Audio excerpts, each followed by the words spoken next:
الحمد لله رب العالمين والصلاة والسلام على أشرف الأنبياء والمرسلين أما بعد فأعوذ بالله من الشيطان الرجيم إن أكرمكم عند الله يتقاكم صدق الله العظيم۔ محترم حضرات، آج ایک وبا ہمارے ملک میں بہت تیزی سے پھیل رہی ہے، بلکہ ملک ہی نہیں پوری دنیا کو اپنی چپیٹ میں یہ وبا لیے ہوئے ہے، جس کو آج کرونا وائرس کے نام سے ڈاکٹرز اور سائنسداں لوگ جس کا تعارف کرا رہے ہیں۔ پہلے تو میں دعا کروں گا اللہ تعالی ہمارے ملک کو اس وبا سے محفوظ فرمائے اور ہمارے ملک کے تمام باشندگان کو اس وبا سے جو ہے بچنے کی توفیق عطا فرمائے۔ اس وقت شاشن پرشاشن بہت کوشش میں ہے، ہمارا دیش اس وقت اس مرض سے، اس بیماری سے لڑ رہا ہے۔ میں دعا کرتا ہوں اللہ تعالی ہمارے دیش کی غیب سے مدد فرمائے، اور اس میں کچھ نردیش اور کچھ احکامات جاری کیے گئے ہیں پرشاسن کی جانب سے، تو میں تمام اہل ملک کو یہ گزارش کروں گا کہ دیے ہوئے نردیشوں کا پالن کریں۔ جو احکامات شاشن پرشاسن کی جانب سے لاگو کیے گئے ہیں ان احکامات کا النگھن نہ کریں، اس میں ہمارا ہی فائدہ ہے۔ اور بالاتفاق اس میں علماء، سارے علماء ساتھ ہیں اور سارے ہندوستان کے علماء اس میں سپورٹ اور سہیوگ کر رہے ہیں ہمارے پرشاسن کا، کہ جس طرح سے پابندیاں عائد کی جا رہی ہیں، جیسے ابھی لاک ڈاؤن کیا گیا، 21 دن کے لیے ہندوستان کو بند کیا گیا، ہم اس کا سمرتھن کرتے ہیں اور مکمل طریقے سے اس کا سہیوگ بھی کرتے ہیں۔ اور میں تمام ہی اہل وطن سے گزارش کروں گا کہ وہ اس کا سمرتھن بھی کریں اور اس کا سہیوگ بھی کریں، اس لیے کہ اس میں ہمارا ہی فائدہ ہے۔ اگر ہم اس سے نہیں بچیں گے تو اس میں ہمارا نقصان ہے، اور اسلام بچنے کے لیے منع نہیں کرتا۔ کوئی یہ سوچے کہ اسلام میں بچنے کے لیے تو کہیں آیا نہیں ہے، تو یہ غلط فہمی ہے۔ جو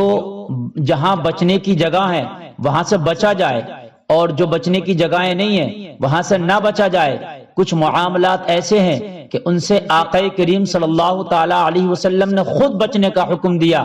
جیسا کہ میرے ذہن میں آ رہا ہے بخاری شریف کی ایک حدیث ہے، اور حضرت ابو ہریرہ اس کی روایت کرتے ہیں، بخاری شریف جلد نمبر 1 اور صفحہ نمبر اس کا 508 صفحہ نمبر پر یہ میرے آقا کریم صلی اللہ تعالی علیہ وسلم کا فرمان ہے، جو حضرت ابو ہریرہ جس کو بیان کرتے ہیں کہ آقا صلی اللہ تعالی علیہ وسلم نے فرمایا ان قریب بلائیں ظاہر ہوں گی، یعنی ان قریب بلائیں طرح طرح کی ظاہر ہوں گی۔ میرے آقا فرماتے ہیں ان میں، یعنی جب وہ بلائیں ظاہر ہوں تو ان میں بیٹھنے والا کھڑے رہنے والے سے افضل بہتر ہوگا، محفوظ ہوگا،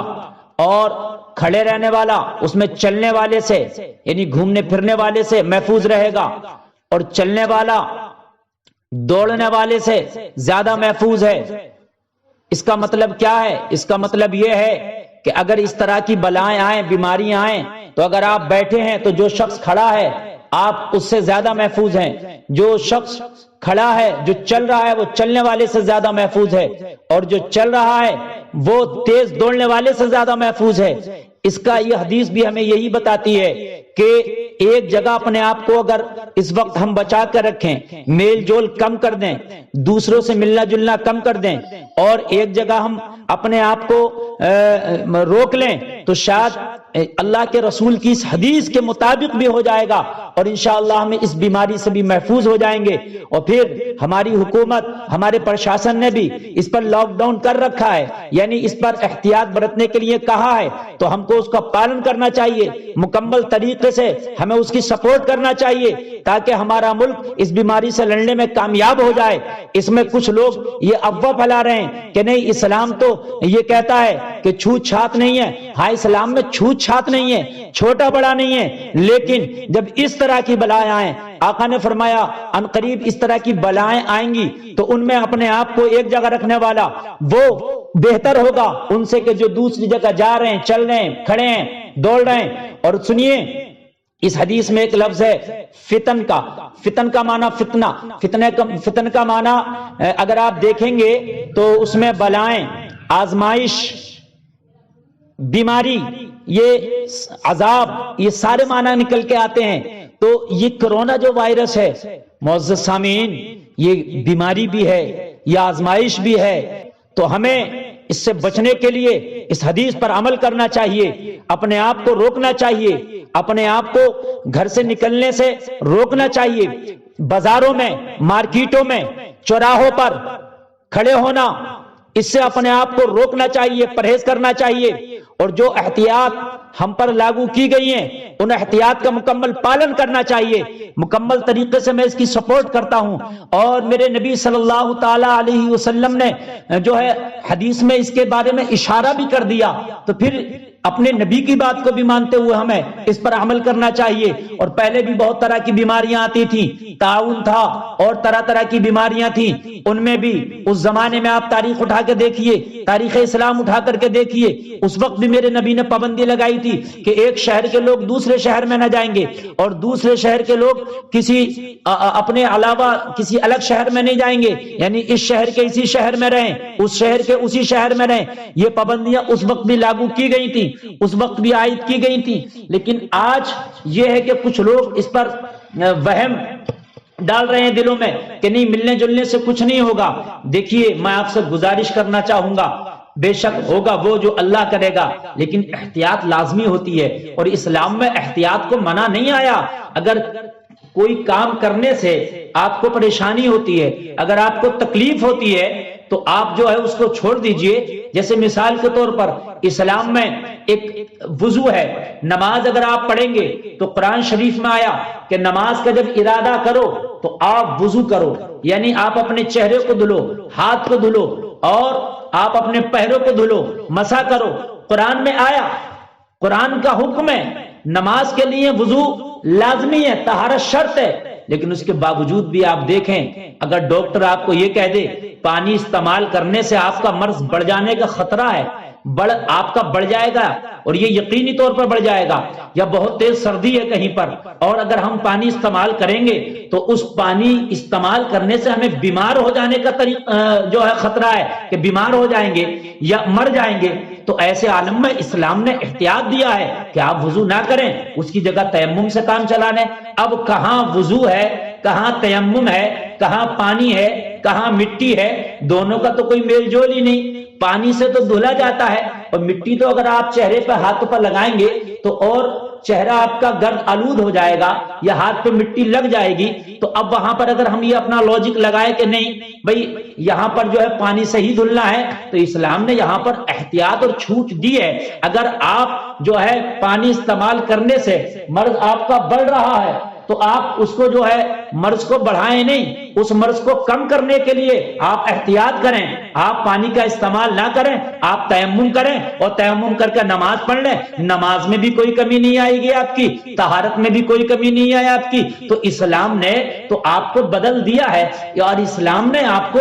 اگر جہاں بچنا ہے کسی چیز سے آپ کا نقصان ہو رہا تو وہاں بچنے کا سبق و درس دیا ہے. میری نبی کی جہاں حدیث سے بھی ثابت ہو رہا ہے, تو اس میں جو ہے مکمل طریقے سے ہم کو اب اپنے آپ کو بچانے کی ضرورت ہے. ڈاکٹرز لوگ اس کا بچنا ہی علاج بہتر بتا رہے ہیں. دیکھیے دعا بھی ضروری ہے, دوا بھی ضروری ہے. دوا کرنے میرے نبی نے منع نہیں فرمایا, دوا کرنا بھی میرے نبی کی سنت ہے, دعا کرنا بھی میرے نبی کی سنت ہے. اگر خالی ہم دعا پر بھروسہ کریں تو پھر دوا کرنا بھی تو میرے نبی کی سنت ہے, تو کیا دعا کرنا غلط ہو جائے گا؟ نہیں نہیں, جہاں دعا کی ضرورت ہے میرے نبی نے دعا فرمائی ہے, جہاں دوا کی ضرورت ہے میرے نبی نے دوا فرمائی ہے, دوا خود بھی کی ہے اور دوسروں کو بھی بتایا ہے. معزز سامعین, میں آپ سے گزارش کرنا چاہوں گا کہ آج کے ڈاکٹرز, آج کے سائنسداں اور آج کے جو اس کے جانکار ہیں، جو کرونا سے لڑنے کی کوشش کر رہے ہیں، وہ یہی کہہ رہے ہیں کہ بچنا ہی اس کا حل ہے، اس سے بچنا چاہیے، ہمیں بھیڑ بھاڑ کی جگہوں سے بچنا چاہیے، چہرے پہ ماسک وغیرہ لگا کے نکلنا چاہیے،